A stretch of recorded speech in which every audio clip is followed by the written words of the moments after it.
832 ভরি সোনা পাইছে, আর বলে আমি আমার জন্য কিছুই করিনি, সব নাকি আমাকে জন্যই করছে। এই যে বিচার, এখন হাসিনার বিচার হচ্ছে কি হচ্ছে না? কিন্তু যারা হাসিনার চামচা, হাসিনার দল করে, তারা আবার এই বিচার পছন্দ করতেছে না। তো দুনিয়ার বিচার এইরকমই হবে। আবার গত পরশু ধরা পড়ছে 812 ভরি সোনা। হায় হায় ময়না। আবার এখন ইউনূস সরকারের সময় যে বিচার হচ্ছে, এইটা আবার হাসিনা পছন্দ করতেছে না। দরকার কথা ঠিক কিনা দেখেন। হাসিনা আবার বলতেছে না ক্যাঙ্গারু কোর্ট, আমি কোনো অপরাধী করিনি। আমাদের বাংলাদেশের তো বিচারের কোনো সাইজ নাই। হাসিনার সময় যতগুলো বিচার হয়েছে, আমরা বলেছি বিচারের নামে অবিচার। দরকার কথা ঠিক কিনা এই কথা আমরা বলিনি। কারণ হাসিনার সময় আমরা দেখছি ভালো মানুষগুলো জেলখানায়, খারাপ মানুষগুলো জামিন পায়। আমি কিন্তু দুনিয়ার কোনো বিচারের কথা বলতেছি না, আমি বলতেছি শেষ বিচার। ধরে বলেন কোন বিচার? সেই বিচারে আল্লাহ হবেন হাকিম। আলাইসাল্লাহু বিআহকামিল হাকিমিন। আল্লাহ হাকিম হয়ে আমাদেরকে আসামি বানায় আল্লাহ বিচার শুরু করবেন। আপনারা মনে করবেন না যে আমাদের কেউ নাই, এটা মনে করবেন না। আল্লাহ যখন আমাদেরকে আসামি বানায় বিচার শুরু করবেন, ওই সময় আমাদের নবী, সুবহানাল্লাহ বলেন, সবাই বলেন কার নবী? আমাদের নবী। অন্য কোনো নবীর ক্ষমতা নাই ওই জায়গায় আসবার। শুধুমাত্র আমাদের নবী আল্লাহর সামনে দাঁড়িয়ে আমাদের ব্যাপারে ওকালতি করবেন, আমাদের ব্যাপারে বারিশটারি করে আমাদেরকে সুপারিশ করে জান্নাতে পৌঁছায় দিবেন। এমন একজন নবী পাওয়াতে আপনারা খুশি না বেজার? আমাদের নবী কি শুধুই নবী? আমাদের বাংলাদেশে অনেক মুসলমান আছে যারা আমাদের নবীকে নবী বিশ্বাস করে, কিন্তু নেতা হিসাবে মানবার চায় না। এরকম কিছু মুসলমান আছে না নাই? নবীর প্রতি দরুদ পড়ে, নবীরে সালাম করে মসজিদের ভিতরে, কিন্তু নবীর সমাজ গড়ার কাজে অনেকের দ্বন্দ্ব মনে বাজে। আজকে আমরা যদি সমাজ গড়ার কথা বলি, রাষ্ট্র গড়ার কথা বলি, তখন সাইড থেকে দুই একজন বলে হুজুর ওয়াজ করেন, রাজনীতি দান করেন না। ধরে কোন কথা ঠিক কিনা? আপনারা বলেন তো, আমাদের নবী মক্কা থেকে মদিনায় হিজরত করার পরে কি করছেন? আমাদের নবী 10 বছর মদিনার রাষ্ট্রনায়ক ছিলেন। ধরে কোন কথা ঠিক কিনা? আল্লাহর নবী যখন মদিনার রাষ্ট্রপতি ছিলেন, ওই সময় নবীর ধর্মমন্ত্রী ছিলেন আবু বকর। সুবহানাল্লাহ বলেন। ওই সময় আল্লাহর নবীর আইন মন্ত্রী ছিলেন হযরত ওমর। ওই সময় অর্থমন্ত্রী ওসমান গনি। ওই সময় শিক্ষামন্ত্রী হলেন হযরত আলী। সুবহানাল্লাহ বলেন। দেখেন তো, নবী যখন রাষ্ট্রনায়ক হলো, ওই সময় শিক্ষামন্ত্রী তার নাম কি? এখন ভুলে গেছে। শিক্ষামন্ত্রী হলেন হযরত আলী। হযরত আলীর মতন শিক্ষামন্ত্রী যদি বাংলাদেশে থাকতো, তাহলে মাদ্রাসার জন্য ভিক্ষা করা লাগতো না, প্রাইমারির জন্য ভিক্ষা করা লাগতো। তোর কোন কথা ঠিক কিনা? কারণ রাষ্ট্রনায়ক রাসূল বলে গেছেন, খায়রুকুম মান তাআল্লামাল কুরআন ওয়া আল্লামাহ। ওই ব্যক্তির চাইতে দামি সম্মানী কোনো ব্যক্তি নাই যে ব্যক্তি কোরআন পড়ে এবং অপরকে কোরআনের শিক্ষা দেয়। আমাদের বাংলাদেশে সব শিক্ষার দাম হলো, কোরআনের শিক্ষার দাম এখনো হয়নি। ঠিক কিনা বলেন? তার মানে বোঝা গেল 90% মুসলমানের দেশে এখন পর্যন্ত আমরা শিক্ষামন্ত্রী তেমন পাইনি। হ্যাঁ, খুব খেয়াল করবেন।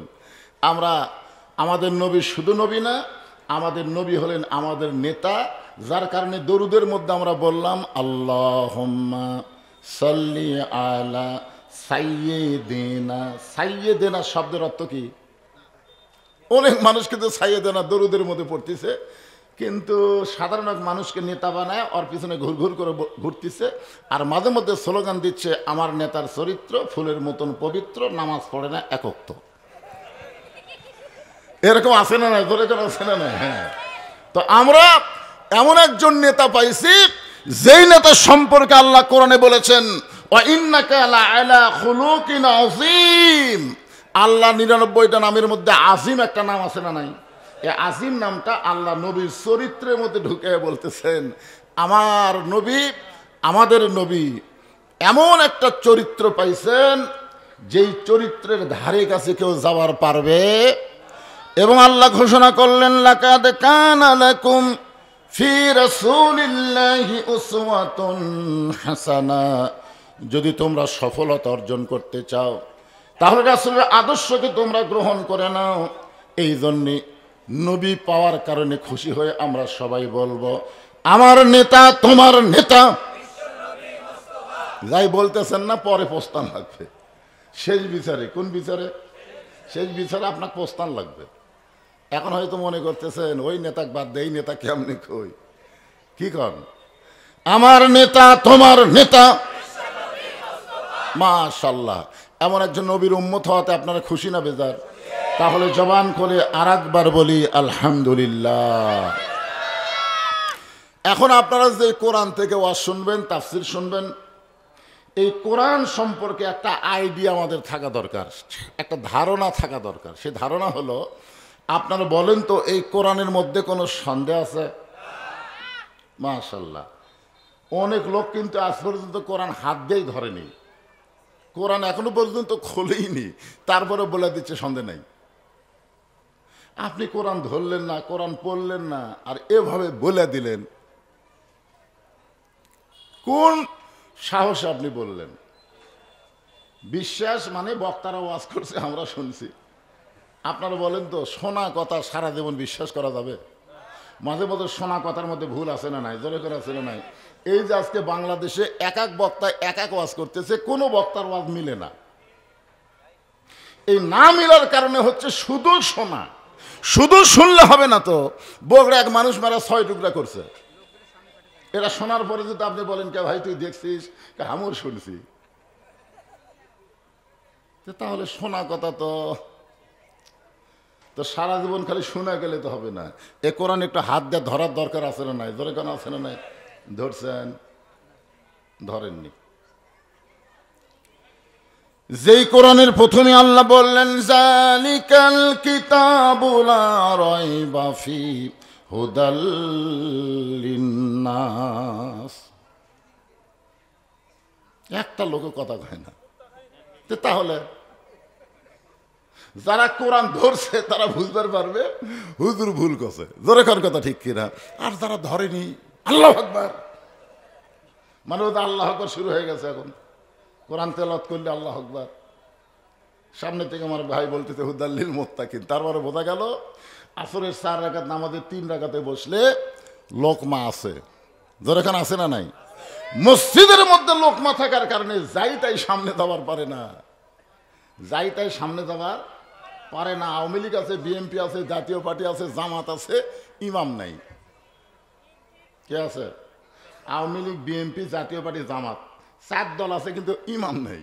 তখন এই 3 দল কিন্তু জামাতক সামনে দিবি, তোর এখন কথা ঠিক কিনা? তখন কিন্তু বলবে না ভাই আমরা সামনে যাই, এ কথা বলবে না, বলে তুমি সামনে যাও, কারণ তোমার সবই ঠিক দেখা যাচ্ছে, ভাই তুমি সামনে যাও।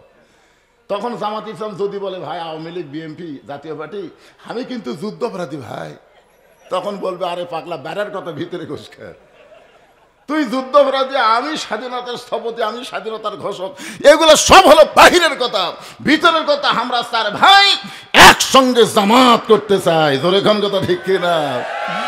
মসজিদের মধ্যে জামাতের কথা বললে কেউ কিছু কয় না, কিন্তু বাইরে আসে জামাতের কথা বলে এই রাজাকার রে কি। আজকে মসজিদের মধ্যে লোকমা আছে বলে যিনি তিনি নেতৃত্ব দিবার পারতেছে না, আর সমাজের মধ্যে লোকমা নাই বলে যাই তাই নেতা হবার চাচ্ছে। জোরে কোন কথা ঠিক কিনা? কথা বলা লাগবে। এখন আপনাদের কাছে আমার প্রশ্ন হলো, যেই কোরআনে সন্দেহ নাই, যেই কোরআনে ভুল নাই, যেই কোরআনে ধোঁকা নাই, গোজামিল নাই, সেই কোরআন কি আমাদের শুধুমাত্র শোনার জন্য আল্লাহ পাঠাইছে না গ্রহণ করার জন্য? সবার জন্য না। আল্লাহ বলেছেন হুদাল্লিল মুত্তাকিন, আবু জেহেলের জন্য নয়, আবু লাহাবের জন্য নয়, এই কোরআনে হেদায়েত দিবে আবু বকর, ওমর, ওসমানের জন্য। জোরে কোন কথা ঠিক কিনা? কারণ আবু জেহেল তো কোরআন শোনার দিক দিয়ে 1 নম্বর আছিল। আপনারা জানেন নবী যখন কোরআন তেলাওয়াত করত, আবু জেহেল সারা রাত আল্লাহর নবীর কোরআন তেলাওয়াত দাঁড়িয়ে দাঁড়িয়ে শুনত। তাহলে সোনার দিক দিয়ে আবু জেহেল কয় নম্বর? এরকম আবু জেহেলের মতন সারা জীবন শুনলে তো কাম হবে না। আবু বকরের মতন সামিনা কথা না শুনতে হবে, ওইটাকে গ্রহণ করার জন্যে। এজন্য আল্লাহ তাআলা ক্যাপাসিটি করে হুদাল্লিন নাস না বলে হুদাল্লিল মুত্তাকিন বলেছেন। মানে সবাই কোরআন থেকে হেদায়েত পাবে না, কেবলমাত্র মুত্তাকি বান্দা বান্দি যারা আল্লাহর কোরআন থেকে হেদায়েত পাবে তারা। সেই মুত্তাকি বান্দাদের জন্য আল্লাহ বলতেছেন, ইয়া আইয়ুহাল্লাযীনা আমানুত্তাকুল্লাহা। ওই মুত্তাকির ব্যাখ্যা এখানে হচ্ছে, যারা আমাকে বিশ্বাস স্থাপন করেছো, মুত্তাকির এক নম্বর কথা হলো আত্তাকুল্লাহ, ভয় করতে হবে কাকে? সবাই বললেন না কেন? আল্লাহ ছাড়া অন্য কারো ভয় আপনাদের অন্তরে আছে নাকি? তাহলে ভয় করতে হবে কাকে? বর্তমান বাংলাদেশে যেই পরিবেশ চলতেছে, এখন একটা পরিবেশ আছে না নাই? এই পরিবেশে আপনি যদি শেরপুর মডেল মসজিদে জোহরের নামাজ সামনে কাতারে পড়বার চান, আপনার নিয়ত কিন্তু ভালো, সামনে কাতারে নামাজ পড়বেন, কিন্তু সমস্যা হলো আপনার পায়ের মধ্যে আছে 2000 টাকার জুতা। এখন মসজিদের দরজার যায় আপনি কি করবেন? দরজার জুতা রাখবেন না জুতা হাতত নেবেন? সবাই সত্যি কথাটা বললে কি হয়? বর্তমান পরিবেশে আপনার কি 2000 টাকার জুতা দরজার থেকে সামনে কাতারে যাবেন না জুতা হাতত নেবেন? তো জুতা যদি হাতত নেন, সত্যি করে বলেন তো কার ভয়ে? তা আত্তাকুল্লাহর মধ্যে তো চোরের ভয় করার কোনো সুযোগ নাই, শুধুমাত্র কেবলমাত্র ভয় করতে হবে কার? তাহলে আপনি চোরের ভয়ে জুতা হাতত নিয়ে আপনি দোয়া পড়তেছেন, আল্লাহুম্মা ফতাহলি আবওয়াবা রহমাতিক। তখন দুই কান্দে ফেরেশতা বলতেছে, আল্লাহ আমরা কি লেখবো, আমরা কি লেখবো? কারণ নামাজ পড়তে হবে তোমার ভয়ে, আর তোমার বান্দা করলো চোরের ভয়। প্রথম করলো চোরের ভয়, তারপরে তোমার দোয়া পড়ে তোমার ঘরের মধ্যে ঢুকতেছে। এখন আমরা লেখবো কি? তখন আল্লাহ বলতেছে, যার অন্তরে চোরের ভয়, আল্লাহর ভয়, তার কোনোদিন নামাজই হয় না। তাহলে লেখার মতন কি আছে কন্ত?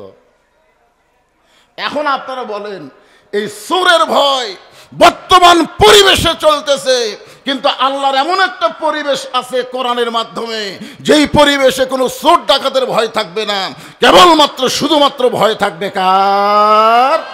আল্লাহর। 500 জন মুসল্লি, 500 জন মুসল্লি কতজন? আর জুতা চোর হলো মাত্র 2টা। আপনার মনে করেন না যে শেরপুরে সবাই জুতা চুরি করে? জুতা চোর হলো মাত্র 2 জন। এরা 2 জন মসজিদের চারিধার ঘুরে ঘুরে বলতেছে আমাদের ভয়ে। 2 চোর বলতেছে আমাদের ভয়ে সব দামি জুতা মসজিদের ভিতর। কার ভয়ে? জোরে কর না, কার ভয়ে? বর্তমান যেই পরিবেশ চলতেছে, এই পরিবেশে চোর, ডাকাত, বাটপাত, সাদাবাস এদের দৌরাত্ম্য বেড়ে গেছে। জোরে কোন কথা ঠিক কিনা? বুকে থাবাতে বলে আমাদের ভয়ে। এখন আল্লাহ যে বললেন, আমাকে যারা বিশ্বাস স্থাপন করেছ, একমাত্র ভয় করতে হবে কার? শুধু ভয় করলে হবে না, হাক্কা তুকাতিহি। মুত্তাকির ব্যাখ্যা করে আল্লাহ বলতেছেন, শুধু ভয় করলে হবে না, যথাযথ নিয়ম মতো ভয় করা লাগবে।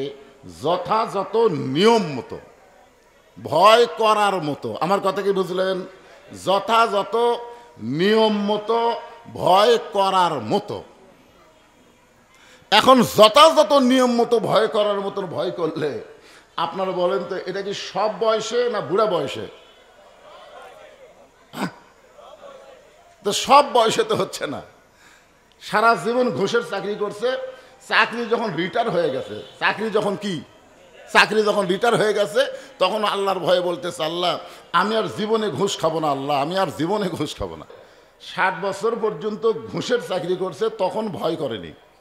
যেই চাকরি রিটায়ার হয়ে গেছে, তখন ভয়ে কাঁদতেছে আল্লাহর কাছে, আল্লাহ আমি আর জীবনে ঘুষ খাবো না। আপনার বলেন তো, এই ভয় কি আল্লাহর কাছে কবুল হবে? কেন হবে না? কারণ এর ঘুষ খাওয়ার আর কোনো বুদ্ধিই নেই, মানে চাকরি নেই। যতদিন ঘুষের চাকরি ছিল ততদিন ভয় করে নাই, সারা জীবন শয়তানি করছে, আর বুড়া বয়সে সিয়ার লিয়া মসজিদে গেছে। এরকম কিছু মুসল্লি নতুন পাওয়া যাচ্ছে কি যাচ্ছে না? সারা জীবন নামাজ পড়েনি, বুড়া বয়সে চামড়া হচ্ছে ঢিল, আল্লাহর সাথে দিছে মিল। এখন কি করবে? ঠিক মতো রুকু সেজদা করবার পারে না, এখন সিয়ার লিয়ে গেছে। ধরে এখন কি লিয়ে গেছে? আপনারা বলেন তো, বাড়িতে নামাজ পড়লে 1 গুণ সওয়াব হবে, আর মসজিদে নামাজ পড়লে 27 গুণ। ধরে বলেন কয় গুণ? আচ্ছা 27 গুণ কখন হবে? একলা একলা পড়লে না জামাতের সাথে বললে? তাহলে জামাতের সঙ্গে যখন নামাজ পড়বার যাবেন তখন জামাতের কিছু নিয়ম আছে না নাই? 1 নম্বর নিয়ম হলো কাতার সোজা করা লাগবে। ধরে কোন কি সোজা করা লাগবে? হ্যাঁকা উঁচা বেঁকা বেঁকাটা, এই বেঁকাটা তেড়ে করে যদি আপনারা নামাজ পড়েন তাহলে নামাজ হতে পারে, কিন্তু 27 গুণ জামাতের সওয়াব আপনারা পাবেন না। 27 গুণ সওয়াব নিতে গেলে জামাত কি করা লাগবে? কাতার সোজা করা লাগবে। এখন কাতার সোজা করার নিয়ম কি? পায়ের গোড়ালির সঙ্গে গোড়ালি মিল করা লাগবে। যেই ব্যক্তি চেয়ারে বসে নামাজ পড়তেছে, আপনারা বলেন তো এর পায়ের গোড়ালি কুটি গেছে? তাহলে ওই যদি সামনে কাতারে থাকে, তাহলে সামনে কাতারের মুসল্লির 1 গুণ সওয়াব হবে, 27 গুণ হবে না, যতক্ষণ চেয়ারওয়ালাকে দ্বিতীয় কাতারে না দিবে। এখন দ্বিতীয় কাতারের লোকেরা যদি জামাতবদ্ধ নামাজ পড়তে চায়, আর তৃতীয় কাতারে দেওয়া লাগবে। তৃতীয় কাতার যদি জামাতবদ্ধ নামাজ পড়তে চায় তাহলে চতুর্থ কাতারে দেওয়া লাগবে। চতুর্থ কাতারে যদি জামাত করে নামাজ পড়তে চায় তাহলে সিয়ারও দেওয়া লাগবে 5ম কাতারে। 5ম কাতার যদি জামাতবদ্ধ নামাজ পড়বার চায়, তাকায় দেখতেন মসজিদে আর কোনো কাতারই নেই, তখন বার করে বারান্দার দেওয়া লাগবে। যেরকম কোথায় দেওয়া লাগবে? কারণ কোনো সিয়ারওয়ালাকে নিয়ে কাতার সোজা করা যাবে না। আপনি খুঁজলে দেখেন এই লোকটা যৌবন বয়সে নামাজ পড়েনি, বুড়া বয়সে যারা আমরা সব বেশি পাবো তাদের ক্ষতি করতেছে। ধরে কোন কথা ঠিক কি না? এই জন্য আল্লাহ বলতেছেন হাক্কা তুকাতিহি, সবসময় ভয় তো হবে না। এই যুবক যারা যুবক, এই যুবক বয়সে যদি তোমরা 5 ওয়াক্ত নামাজি হও, যুবক বয়সে তোমরা যদি ভালো হও, তোমরা জানো ভালো হওয়ার 1 নম্বর ওষুধের নাম হলো নামাজ। জোরে বলেন নাম কি? আল্লাহ কোরআনে বলেছেন ইন্নাস সালাতা তানহা আনিল ফাহশাই ওয়াল মুনকার, একমাত্র নামাজই পারে মানুষকে যাবতীয় বেহুদা এবং অশ্লীলতা খারাপি থেকে হেফাজত করতে। আজকে প্রত্যেকটা যুবকের হাতে একটা করে মোবাইল আছে না নাই? মোবাইলের মধ্যে অশ্লীলও আছে, শালীনও আছে। ধরে কোন ঠিক কিনা? যারা নামাজ 5 ওয়াক্ত পড়ে এদের হাতে মোবাইল থাকলেও এরা অশ্লীল কিছু দেখবে না, কারণ দেখবার গেলেই তার ইমান বলবে আল্লাহ দেখতেছে, 2 কান্দের ফেরেশতা লিখতেছে। ধরে কোন কথা ঠিক কিনা? কিন্তু যেই বেটা নামাজ পড়ে না, ওই খালি জানলা দরজা বন্ধ করবি, ওই ঘরের দরজা বন্ধ করবি, কম্বলের মধ্যে এখন মোবাইল অশ্লীল ভিডিও চালু করে বলবে কেউ তো দেখতেছে না রে, কেউ তো দেখতেছে না, মানে নামাজ পড়ে না তো, বোঝেন না? যার কারণে ওর ভিতরে পুরাপুরি ভয় আসবে না। আল্লাহর ভয় যদি পুরাপুরি করতে চান তাহলে বিশ্বাস করা লাগবে কে দেখতেছে। আর 2 কান্দে 2 ফেরেশতা বসে নাই। আপনি যখন অন্যায় করতেছেন ফেরেশতা মনে হয় ঘুম পাড়তেছে, ঘুম পাড়তেছে। তোমার 2 কান্দে 2 মোহরি লিখিতেছেন ডায়েরি, দলিল দেখে রায় দিবে, টাকা পয়সার নাই কারবার। কিরামান কাতিবিনা ইয়ালামুনা মা তাফআলুন। হাসরের ময়দানে আল্লাহ প্রত্যেকটা বান্দা বান্দিকে তার সামনে দাঁড় করায় বলবে তোমার শৈশবকালের কোনো হিসাব দেওয়া লাগবে না, তোমার বুড়াকালের কোনো হিসাব দেওয়া লাগবে না। মানে চামড়া ঢিল আল্লাহর সাথে ঢিলা মিল, ওই সময়ের হিসাবে আল্লাহ নেবে না। বুড়া বয়সে যারা নামাজ ধরছেন আপনাকে হিসাব নাই, বিনা হিসাবে আপনারা কোথায় যাবেন? না, যারা বুড়া বুড়া, এই বুড়ে তোরা ভাঙ্গা তোরে ঠিক মতো রুকু সেজদা করবার পারে না, আমি তাদের কথা বলতেছি। বলবে তোমার শৈশবকালের কোনো হিসাব লাগবে না, বুড়াকালের কোনো হিসাব আমি আল্লাহ চাই না, খালি যৌবনের হিসাব দিয়ে জান্নাতত যাও। এখন হাক্কা তুকাতিহি রে যুবকেরা, আজকের এই মাহফিলে যারা বসে আছে তাদেরকে লক্ষ্য করে বলতেছি, আল্লাহ বলেছেন ফালিয়াবুদু রব্ব হাযাল বাইত আল্লাযী আত'আমাহুম মিন জু'ইন ওয়া আমানাহুম মিন খাউফ। ওই ঘরের মালিকের যদি তোমরা গোলামি করো, ওই ঘর মানে কোন ঘর? কাবা ঘর, আল্লাহর ঘর, ঠিক কিনা বলেন? কাবা ঘর কার ঘর? ওই ঘরের মালিকের যদি তোমরা গোলামি করো, রে যুবকেরা তোমরা চিন্তা করো, চাকরি নাই, বাকরি নাই, ব্যবসা নাই, বাণিজ্য নাই, আমাদের রিজিকের ব্যবস্থা কে করবে? আল্লাহ বলেছেন ওই ঘরের মালিকের যদি তোমরা গোলামি করো, আমি আল্লাহ তোমাদের রিজিকের কোনো পেরেশানি রাখবো না। যৌবন বয়সে যদি আল্লাহ রিজিকের পেরেশানি দূর করে দেয়, বলেন তো তার আর কোনো টেনশন আছে? এরপর আল্লাহ বলতেছেন ওয়া আমানাহুম মিন খাউফ, যাবতীয় ভয় ভীতি থেকে আল্লাহ পুরোপুরি নিরাপত্তা দিয়ে দিবে। সুবহানাল্লাহ বলেন। তাই যুবকদের লক্ষ্য করে বলতেছি, হাক্কা তুকাতিহি, এই মুত্তাকির ডিগ্রি যদি অর্জন করতে চাও, তাহলে কেবলমাত্র আল্লাহকে ভয় করতে হবে। আল্লাহকে ভয় করার যে পরিবেশটা, এটা বর্তমানে আমাদের বাংলাদেশে আছে। আপনি মসজিদের সামনে কাতারে নামাজ পড়বেন, আলহামদুলিল্লাহ, জোহরের নামাজ, নিয়ত ভালো তো। আল্লাহ ইচ্ছা করলে আমাদেরকে অন্য জাতের ঘরেও পাঠাবার পারতেন। আপনারা বলেন তো, আমাদের আল্লাহ কি পক্ষ না নিরপেক্ষ? হ্যাঁ, নিরপেক্ষ। হ্যাঁ, আসলে কিন্তু নিরপেক্ষ বলে কেউ নেই, আল্লাহ হচ্ছেন পক্ষ। এই কারণে আল্লাহ বলেছেন অমাইয়াবতাগি গায়রাল ইসলাম দীনান ফালাই ইউকবালা মিনহু, ইসলাম ছাড়া অন্য কোনো জীবন ব্যবস্থা, ধর্ম কেউ যদি গ্রহণ করে, আল্লাহ বলেছেন কখনোই তা কবুল করা হবে। জোরে বলেন হবে। ইন্না দীনা ইনদাল্লাহিল ইসলাম, আল্লাহর কাছে মনোনীত পছন্দনীয় জীবন ব্যবস্থা, ধর্মের নাম কি? আমি কিন্তু এখানে জীবন ব্যবস্থা আগে বলেছি, তারপরে ধর্ম বলেছি। অনেকে আমাদের বাংলাদেশে বলে ইসলাম একটা ধর্মের নাম। ইসলাম কিন্তু শুধুমাত্র ধর্মের নাম না, ইসলাম হলো একটা জীবন ব্যবস্থার নাম। ধরে কোন কথা ঠিক কিনা?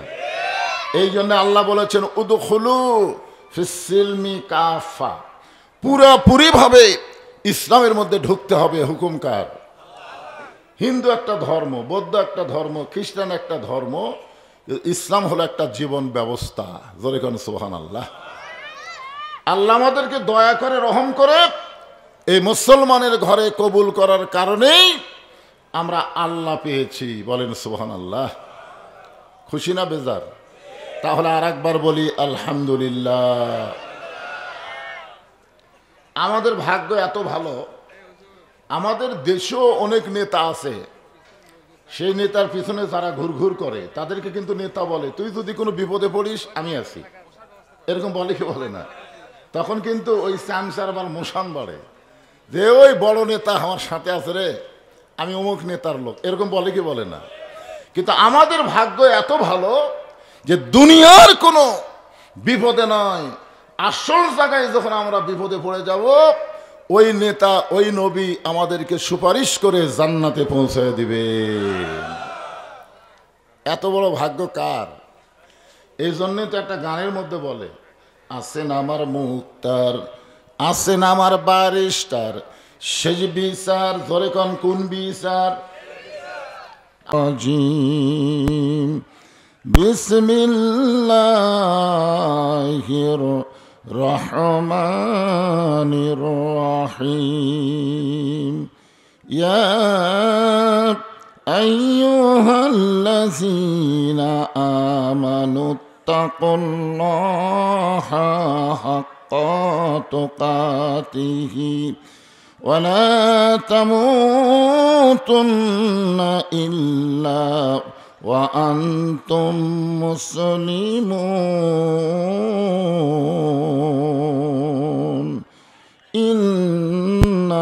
ইন্নাল্লাহা ওয়া মালাইকাতাহু ইউসাল্লুনা আলান নবী ইয়া আইয়ুহাল্লাযীনা আমানু সাল্লু আলাইহি ওয়া সাল্লিমু তাসলিমা। আল্লাহুম্মা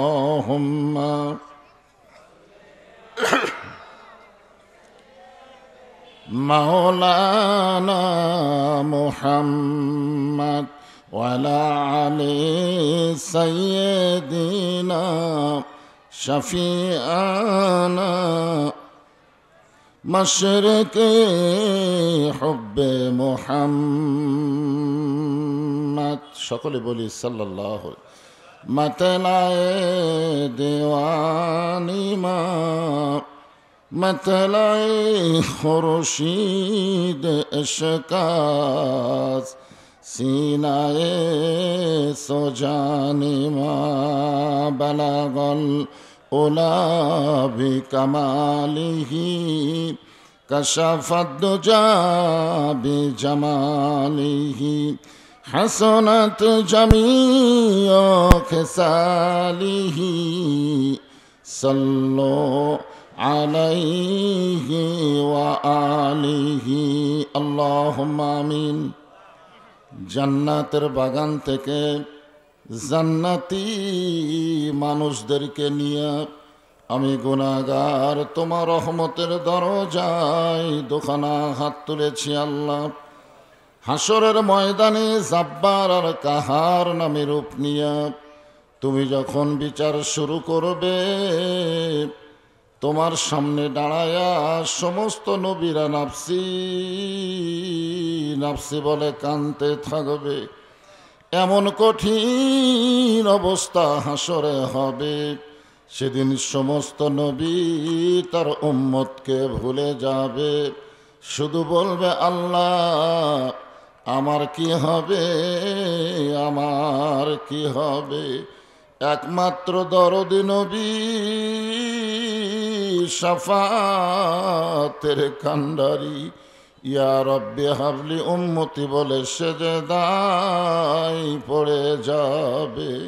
সেই কঠিন মুসিবতের সময় আজকের এই মাহফিলকে ওসিলা করে আমাদের সবাইকে রাসূলের উম্মতের কাতারে আল্লাহ কবুল করে নিও। সুবহান রাব্বিকা রব্বিল ইজ্জাতি আম্মা ইয়াসিফুন ওয়া সালামুন আলাল মুরসালিন ওয়ালহামদুলিল্লাহি রাব্বিল আলামিন। লা ইলাহা ইল্লাল্লাহ। শব্দ চনচন করতেছে, শুনে পারতেছে না? চনচন করতেছে।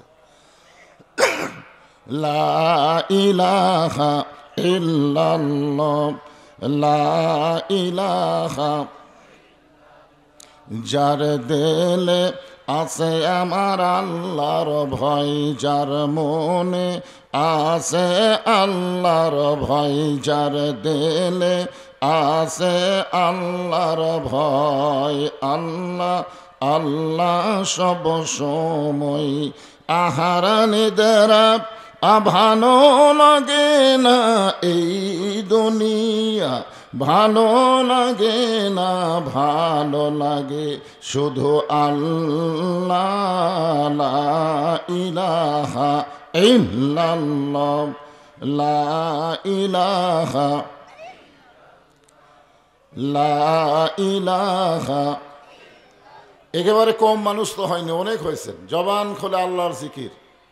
রাসূল বলেছেন কোনো ব্যক্তি যদি সারা জীবন পাপ করে আর মৃত্যুর সময় এই কলেমার জিকির যদি তার জবানে জারি থাকে, শুধুমাত্র জবানে কলেমার জিকির জারি থাকার কারণে আল্লাহ তার জীবনের সমস্ত গুনাহ মাফ করে দেয়। আফজালু জিকির লা ইলাহা। যখন নামাজ রোজা হজ যাকাত কিছুই ছিল না, সর্বপ্রথম আমাদের জন্য আমাদের নবী কর্তৃক যে ইবাদত তার নাম হলো জিকির করা। আপনি কিন্তু সব সময় নামাজ পড়তে পারবেন না, আবার বেশি বেশিও নামাজ পড়া যাবে না। যাবে? সব সময় রোজা রাখা যাবে না, আবার বেশি বেশি রোজা রাখার কোনো নিয়ম নেই।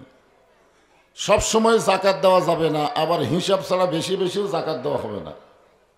হজও সব সময় করা যায় না, কিন্তু এই জিকিরটা এটা সব সময় করা যায়। এবং আল্লাহ বলেছেন জিকরান কাসীর, বেশি বেশি জিকির করা যায়। এই জন্য জিকির করতে আমাদের কোনো আপত্তি। জবান খোলে মহব্বতে লা ইলাহা ইল্লাল্লাহ, লা ইলাহা। একটার সাউন্ড হয় আর একটার হয় না।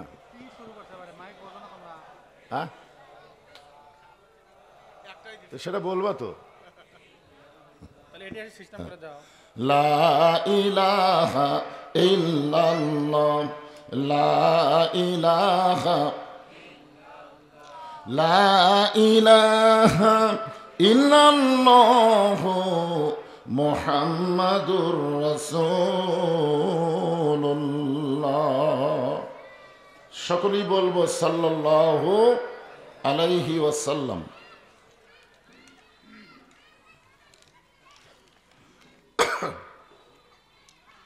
শেরপুর খন্দকার টোলা হযরত শাহ বন্দিগি রহমতুল্লাহ আলাইহি মহিউস সুন্নাহ মদিনাতুল উলুম হাফিজি কওমি মাদ্রাসা এবং ইয়েতিমখানা কমিটি কর্তৃক আয়োজিত আজকের এই সান্ধ্যকালীন 40তম ওয়াজ মাহফিলের সম্মানিত সভাপতি, শেরপুর গণমানুষের জননেতা, সকলের প্রিয় ব্যক্তিত্ব, আমার সম্মানিত মামা আলহাজ মোহাম্মদ জানে আলম খোকা, আজকের এই মাহফিলের সম্মানিত সভাপতিকে অন্তরের অন্তঃস্থল থেকে আমি শুভেচ্ছা জ্ঞাপন করছি। আজকের এই মাহফিলের সম্মানিত প্রধান অতিথি জনাব ফজলুর রহমান খোকন, নির্বাহী সদস্য কেন্দ্রীয় বিএনপি, সহসভাপতি বগুড়া জেলা শাখা এবং একসময় ছাত্র দলের গোটা বাংলাদেশের কেন্দ্রীয় সভাপতি ছিলেন। আজকের এই মাহফিলের সম্মানিত আমন্ত্রিত অতিথিবৃন্দুর ভিতরে জনাব জিনাদেরকে আল্লাহ দয়া করে, রহম করে, মেহেরবানি করে এই জান্নাতের বাগানে কবুল করেছেন। আমি যখন বলেছি কবুল করেছেন তখন আপনাদের কিছু বলা দরকার ছিল। আপনারা কি এরকম মনে করতেছেন যে আপনার নিজের ইচ্ছা এখানে আইছেন? আল্লাহ যদি না চাইতো এই জায়গায় আমরা কেউ আসতে পারতাম না। এ কথা আমার না, এ কথা আল্লাহর। আল্লাহ বলেছেন, মা আসাবাকা মিন হাসানাতিন ফামিনাল্লাহ। বান্দা বান্দির দ্বারা যখন কোনো ভালো কাজ হয়, এ কাজ বান্দা বান্দি করে না, বরং আল্লাহ করায়। আপনার বলেন তো, এই কোরআন কারিমের মাহফিলে বসাটা ভালো কাজ না খারাপ কাজ? আপনাদেরকে আল্লাহ চাইছে বলেই আশেপাশে থেকে আপনাদেরকে জান্নাতের বাগানে কবুল করেছেন। আমার সামনে যারা বসে আছেন, আমি আমার অন্তরের অন্তঃস্থল থেকে আপনাদের সবাইকে শুভেচ্ছা জ্ঞাপন করছি। সম্মানিত মা বোনেরা, পর্দার অন্তরালে বসে বসে যারা আলোচনা শুনতেছেন, আমি তাদেরকেও শ্রদ্ধা জ্ঞাপন করে অনেক দিন পরে এই খন্দকার টোলার মাহফিলে জিজ্ঞাসা করতেছি, আপনারা সকলে কেমন আছেন? আলহামদুলিল্লাহ রব্বিল আলামিন। জি আলহামদুলিল্লাহ। জি আল্লাহ শারীরিক সুস্থতা এবং মানসিক প্রশান্তি, সুবহানাল্লাহ বলেন।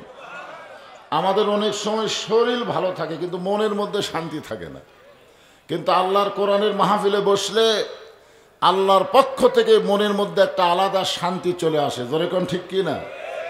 যে আল্লাহ শারীরিক সুস্থতা এবং মানসিক প্রশান্তি সহকারে আজকের এই জান্নাতের বাগানে আমাদের কবুল করলেন, আমরা সে আল্লাহর প্রতি জবান খুলে সমস্বরে সকলে বলবো, রব্বানা লাকাল হামদ